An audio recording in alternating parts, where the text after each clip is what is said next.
일본은 사과했잖아. 왜 과거의 이야기를 꺼내는 거야?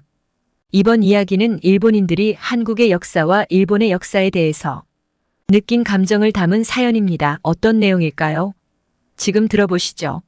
안녕하세요. 저는 루비라고 해요. 25살이고 옥스퍼드 대학교에서 심리학을 공부하는 대학원생이에요. 여기서의 삶은 거의 완벽하다고 할 수 있어요. 물론 삶이 완벽할 수 있는 만큼이지만요. 옥스퍼드는 마치 하나의 독립된 세상 같아요.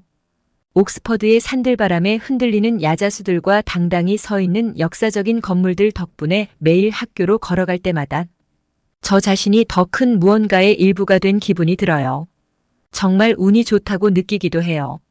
세상에 얼마나 많은 사람이 세계 최고의 대학 중 하나에서 공부하고 있다고 말할 수 있을까요?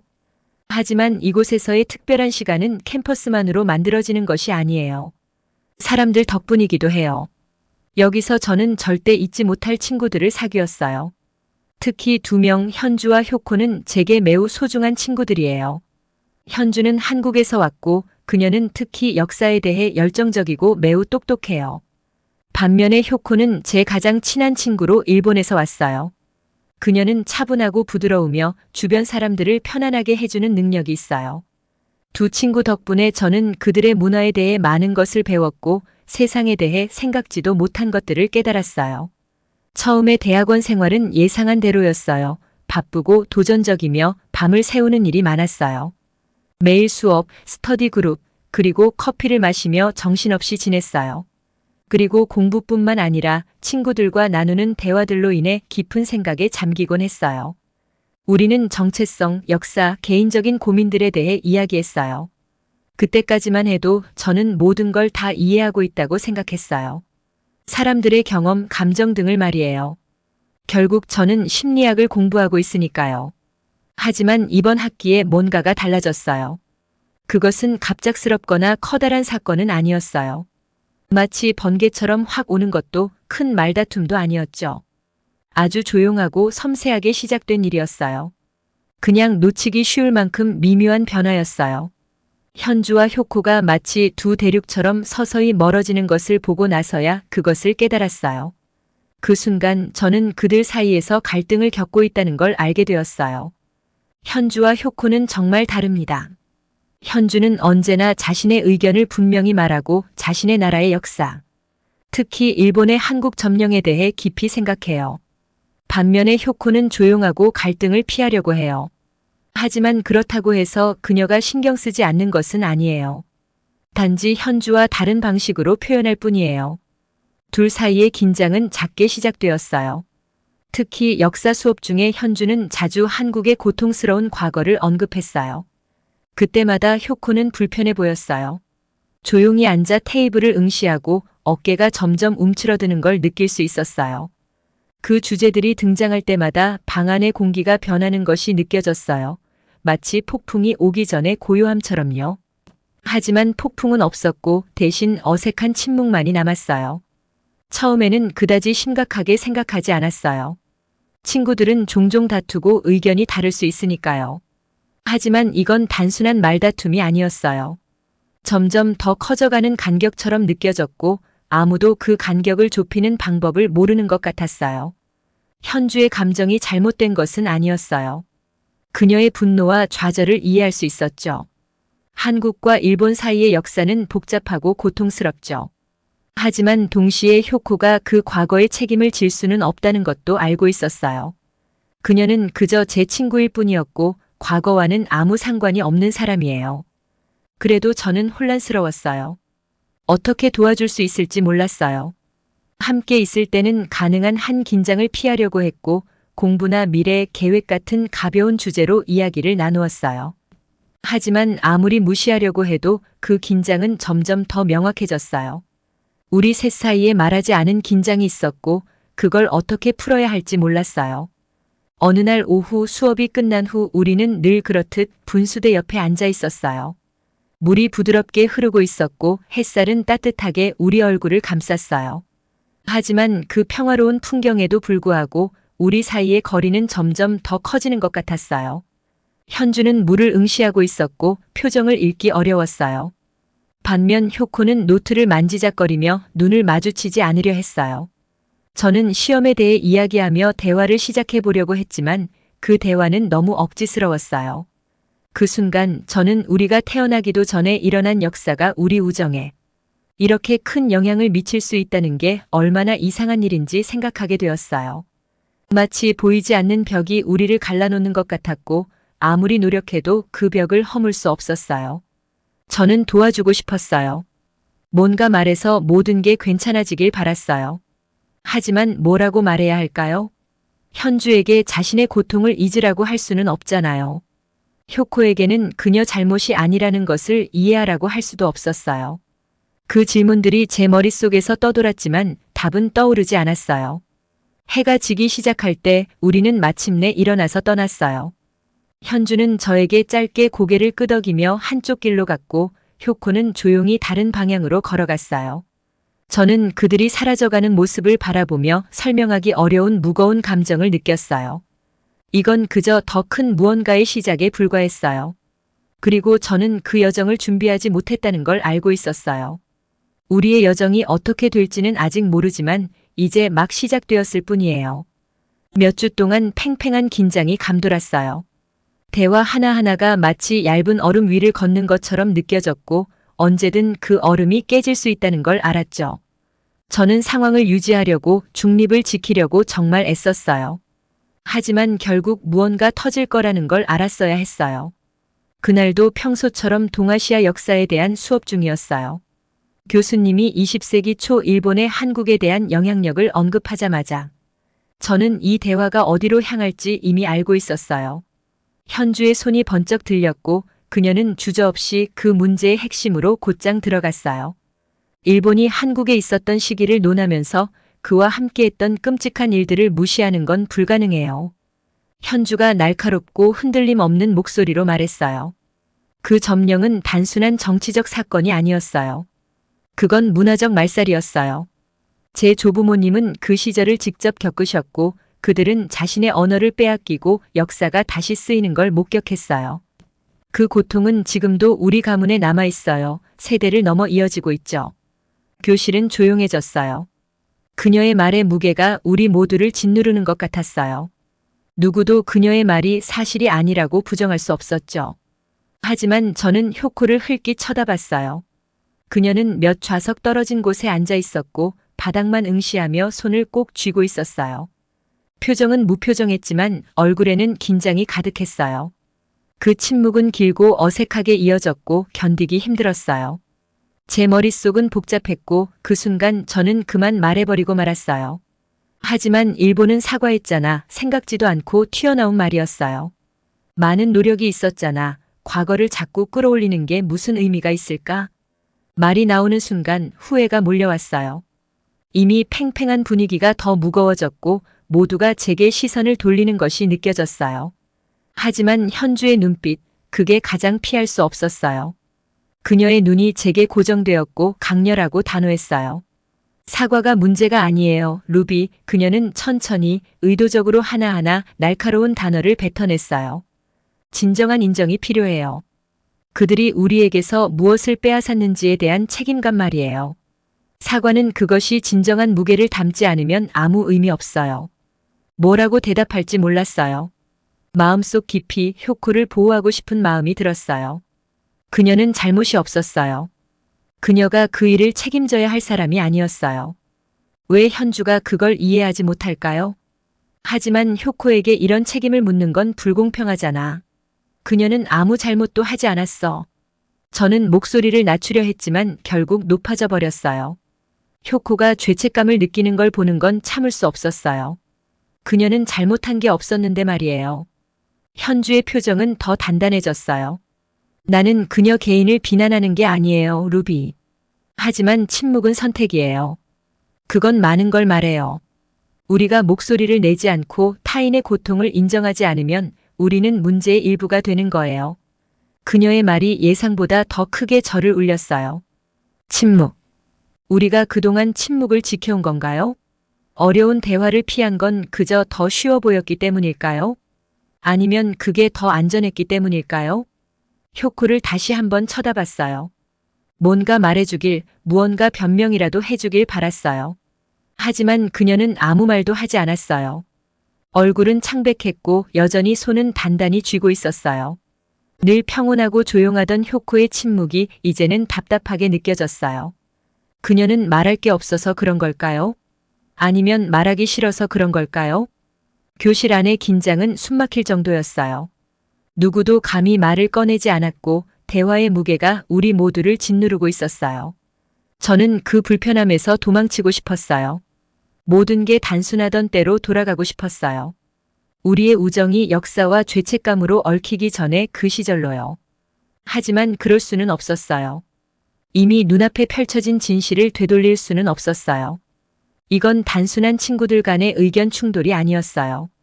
이건 서로 다른 세계, 서로 다른 역사의 충돌이었고 우리는 그 간격을 어떻게 메워야 할지 전혀 몰랐어요.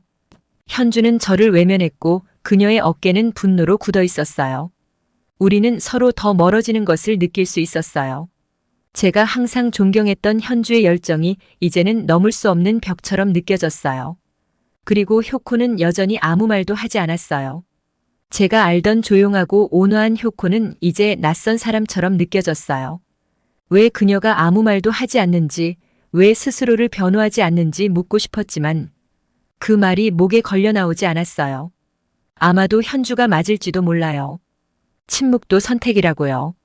그렇다면 그 침묵은 저에 대해, 우리 모두에 대해 무엇을 말하는 걸까요?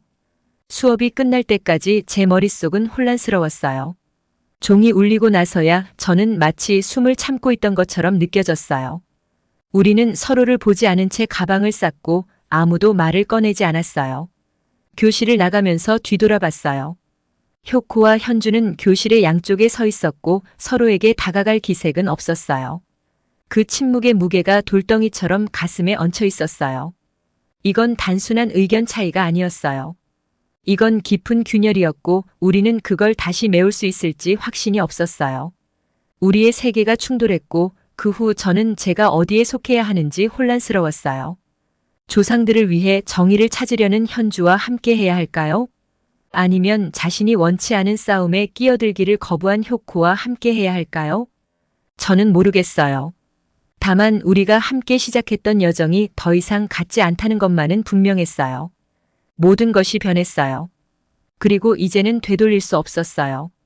운명은 정말 신비한 방식으로 작용하는 것 같아요. 가족 휴가가 저의 이해를 이렇게 바꿔놓을 줄은 상상도 못했어요. 현주와의 그 격한 논쟁 이후로 저는 혼란에 빠졌고 그 문제에 대해 어디에 서 있어야 할지 확신이 없었어요. 그래서 부모님이 할머니의 70번째 생신을 맞아 한국으로 여행을 가겠다고 했을 때 솔직히 별로 신나지 않았어요. 사실 걱정이 앞섰어요. 현주가 자주 이야기하던 고통스러운 역사가 깊이 얽혀있는 그곳에 간다는 생각만으로도 불안했어요. 만약 한국 사람들이 현주처럼 똑같이 일본에 대한 원한을 품고 있다면 어떡하지? 하지만 제 예상은 완전히 빗나갔어요. 서울에 도착하자마자 제 가정이 하나씩 무너져 내리기 시작했어요. 그 도시는 활기로 가득했어요. 거리에는 맛있는 길거리 음식 냄새가 가득했고 카페에서 들려오는 웃음소리와 사람들의 에너지로 가득 찼어요. 불안함이 있었음에도 불구하고 만난 사람들로부터 따뜻한 환영을 받았어요. 가게 주인들은 밝은 미소로 인사했고 길을 묻는 낯선 이들도 친절하게 도와줬어요. 한국은 제가 상상했던 것과는 전혀 다른 곳이었어요. 현대적인 고층 빌딩과 고대 사찰이 조화롭게 공존하는 도시였어요. 전통과 현대가 자연스럽게 어우러진 그 모습에 매료되기 시작했어요. 며칠이 지나면서 한국 문화의 아름다움에 점점 빠져들었어요. 궁을 방문하고 전통시장을 거닐며 역사가 숨쉬는 동네들을 탐험했죠. 하지만 가장 연결된 느낌을 받은 건 조용한 순간들이었어요. 어느 저녁 할머니와 저는 호텔방에서 함께 앉아 있었어요. 할머니가 TV를 켜셨고 우리는 한국 드라마를 보고 있었어요. 물론 저는 한국어를 이해하지 못했지만 그럴 필요도 없었어요. 화면 속에 펼쳐진 감정들은 너무나 보편적인 것이었어요. 가족 간의 갈등, 사랑하는 사람을 위한 희생, 그리고 고난을 견뎌내며 얻는 조용한 강인함. 대사를 이해하지 못해도 등장인물들의 고통과 회복력이 느껴졌어요. 그 순간 할머니와 드라마를 함께 보면서 마음속 깊은 곳에서 무언가가 딱 하고 맞아떨어졌어요. 한국은 이제 단순히 복잡한 역사를 가진 먼 나라가 아니라 살아 숨쉬는 문화로 다가왔어요. 수업에서 배운 내용이나 현주가 이야기해 준 것 이상으로 그들만의 이야기와 의미가 있는 곳이라는 걸 깨닫게 되었어요. 그리고 역사적 장소를 방문하게 되었어요. 어느 날 우리는 일본 점령 시기 한국의 역사를 다룬 서대문 형무소 역사관에 갔어요. 안에 들어서자마자 공기가 달라졌어요. 더 무거웠어요. 마치 벽 자체가 그 과거의 기억을 간직하고 있는 것 같았어요. 오래된 문서, 독립투사들의 사진, 그리고 침묵 속에서도 결코 굴복하지 않았던 사람들의 이야기를 담은 유물들이 전시되어 있었어요. 전시관을 돌아보면서 저는 현주가 수업 시간에 그렇게 열정적으로 말했던 이야기들과 마주하게 되었어요. 사진 속 사람들의 얼굴에 새겨진 고통이 눈에 보였어요. 점령 시절을 살아낸 남녀노소들의 표정이었어요.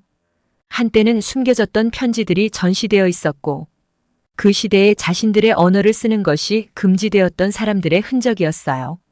박물관 한쪽에는 위안부 동상들이 고통스러운 표정으로 서 있었어요.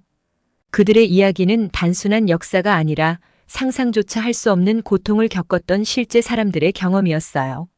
그건 과장이 아니었어요. 단순한 정치적 논쟁이나 학문적인 토론이 아니었어요. 그건 진짜였어요. 처음으로 저는 현주가 저에게 전하려 했던 것을 진정으로 이해하게 되었어요. 그녀가 느끼던 분노는 추상적인 것이 아니었어요.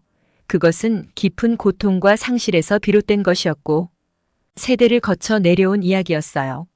그녀의 조부모님도 그 점령 시기를 겪었고 박물관에서 본 사람들의 얼굴과 마찬가지였죠.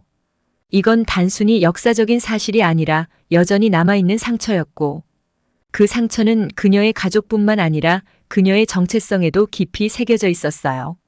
그 순간 저는 제가 얼마나 좁은 시각을 가지고 있었는지 깨달았어요. 저는 효코를 방어하기에 급급했어요. 그건 그저 친구를 보호하려는 마음 때문이었죠. 하지만 저는 현주의 고통을 너무 쉽게 지나쳤던 거예요. 효코가 책임을 회피하고 있었던 걸까요? 아니면 그저 그 무거운 짐을 피하고 싶었던 걸까요? 그녀의 침묵은 평화를 지키려는 시도였을까요? 아니면 불편한 진실을 마주하고 싶지 않아서였을까요? 그 박물관을 나서면서 제 안에서 무언가가 변한 걸 느꼈어요. 한때 좁고 확고했던 제 시각이 넓어지기 시작했어요. 세상은 제가 생각했던 것처럼 단순하지 않았어요. 사람들의 이야기는 복잡했고 그들의 역사는 제가 충분히 이해하지 못했던 방식으로 서로 얽혀 있었어요. 그날 밤 호텔로 돌아왔을 때 생각이 많았어요. 현주에게 연락해서 더 일찍 이해하지 못한 것에 대해 사과하고 싶었어요. 효코에게는 그 침묵 너머의 진짜 감정을 묻고 싶었어요. 하지만 그보다도 제가 이 모든 상황에서 어디에 서 있어야 할지 고민하게 되었어요. 더 좋은 친구가 되고 더 좋은 청중이 되며 표면 아래 숨겨진 불편한 진실들을 피하지 않는 사람이 되고 싶었어요. 이 한국 여행은 단순한 휴가가 아니었어요. 그것은 저에게 변화를 가져다주는 시작이었어요. 저 스스로가 변하고 있음을 느꼈어요. 그리고 이전으로 돌아가는 건 불가능하다는 걸 알았어요. 한국에서 돌아왔을 때 저는 그곳에서 경험한 모든 것이 제 마음에 무겁게 얹혀 있었습니다. 그 여행 동안 깨달은 진실을 더 이상 외면할 수 없었어요. 현주와 효코와의 우정이 지금처럼 계속될 수는 없다는 걸 알았죠. 우리가 몇 달간 피했던 어려운 대화를 나누지 않으면 안 되겠다는 생각이 들었어요. 하지만 그 대면은 단지 그들과의 문제만이 아니었어요. 사실은 제 자신과의 문제였어요. 저의 무지, 이해 부족. 그리고 침묵 속에서 친구들과의 거리를 벌리게 만든 저의 책임감에 대한 죄책감이었죠. 현주는 도서관에 앉아 있었어요. 길고 넓은 나무 테이블 위에 두꺼운 역사책을 펼쳐놓고 고개를 숙이고 있었어요. 그녀가 너무 집중해 있는 모습에 잠시 망설였어요. 나중에 다시 올까? 이게 적절한 순간이 아닐지도 몰라. 그런 생각이 스쳤어요. 하지만 이런 대화에 적절한 순간이란 건 없다는 걸 알았어요. 더 오래 기다릴수록 더 어려워질 뿐이었죠. 깊이 숨을 들이쉬고 저는 테이블을 가로질러 현주 맞은편에 앉았어요. 그녀는 눈을 들어 저를 보았어요. 그녀의 눈빛에는 뭔가를 예감한 듯한 조심스러움이 깃들어 있었어요. 얘기 좀 할 수 있을까? 저는 겨우 들릴 정도로 작은 목소리로 물었어요. 잠시 동안 그녀는 저를 가만히 응시했어요. 그리고는 조금 고민한 듯 책을 닫고 옆으로 밀어두며 고개를 끄덕였어요. 좋아. 어디서부터 시작해야 할지 몰라서 가장 쉬운 것부터 말했어요. 한국 여행에 대해 이야기했어요.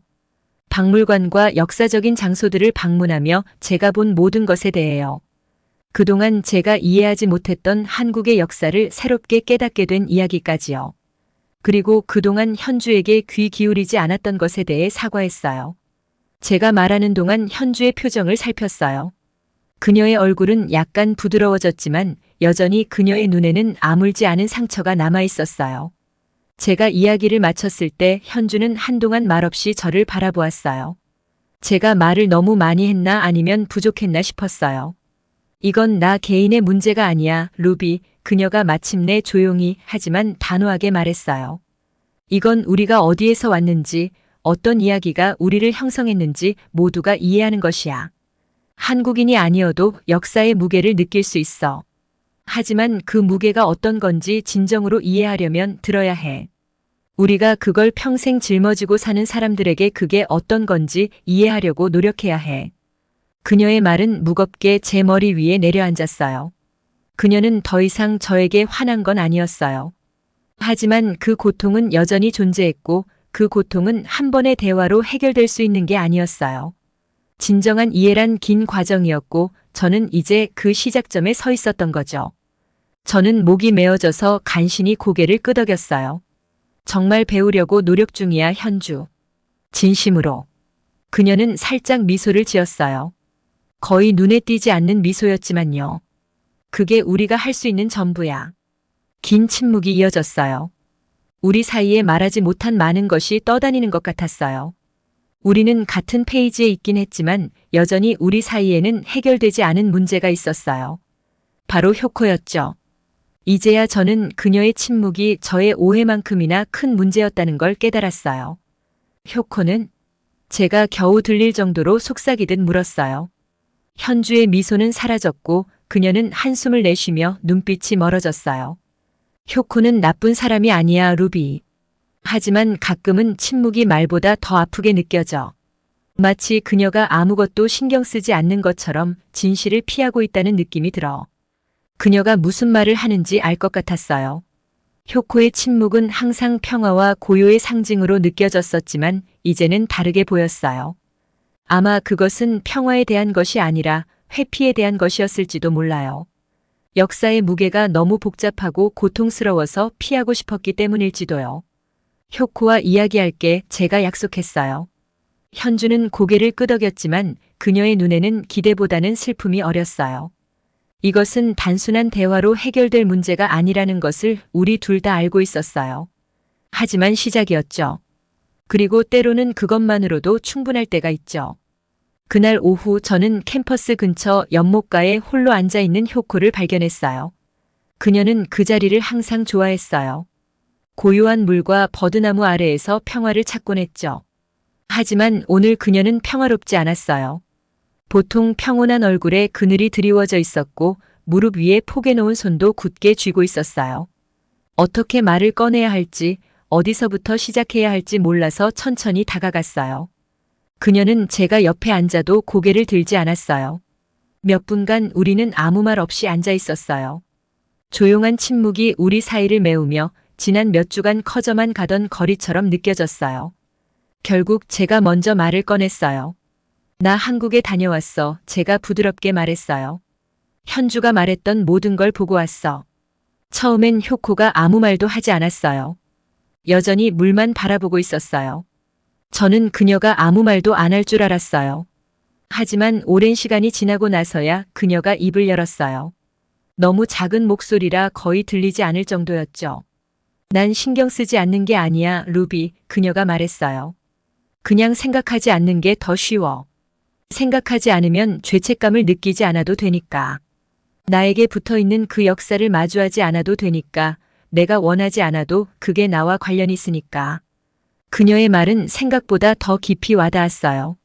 저는 항상 효코가 중립을 지키려고 침묵한다고 생각했어요. 평화를 유지하고 싶어서 말하지 않는다고 여겼죠. 하지만 이제 그녀의 침묵은 평화가 아니라 자기 자신을 보호하기 위한 것이었음을 깨달았어요. 그 침묵은 죄책감과 책임을 마주하는 걸 피하려는 방어기제였던 거예요. 저는 조심스럽게 그녀의 손 위에 제 손을 얹었어요. 이제는 우리 둘 다 외면하지 말아야 할 때인 것 같아. 나도 몰랐지만 이제는 이해할 것 같아. 우리 더 이상 피하지 말자. 처음으로 효코가 저를 바라보았어요. 그녀의 눈에는 슬픔과 안도가 섞여 있었어요. 그녀는 천천히 고개를 끄덕였어요. 마치 그녀도 같은 결론에 도달한 것 같았어요. 그 순간이 모든 문제의 해결을 의미하지는 않았어요. 하지만 그것은 새로운 시작이었어요. 더 깊고 솔직한 이해로 향하는 첫걸음이었죠. 우리의 여정은 끝나지 않았어요. 앞으로도 어려운 대화와 어색한 순간들이 있을 것이고 더 상처받을 때도 있을지 몰라요. 하지만 처음으로 우리는 그것을 함께 마주할 준비가 된 것 같았어요. 이해란 목적지가 아니에요. 그것은 과정이죠. 그리고 아무리 고통스러울지라도 그 여정은 걸어갈 가치가 있어요. 앞으로도 현실을 마주하고 아는 것만 아는 것이 아닌 마음을 열고 진실을 받아들일 준비를 해야 한다고 깨달아요. 다음에 기회가 있다면 효코와 함께 한국 여행을 다시 한번 가보고 싶어요. 이야기 어떠셨나요? 일본인들의 내면의 진실과 깨달음 많은 교훈을 얻은 것 같나요? 재미있게 들어주셨다면 좋아요와 구독 부탁드립니다. 영상 제작에 큰 힘이 됩니다. 감사합니다.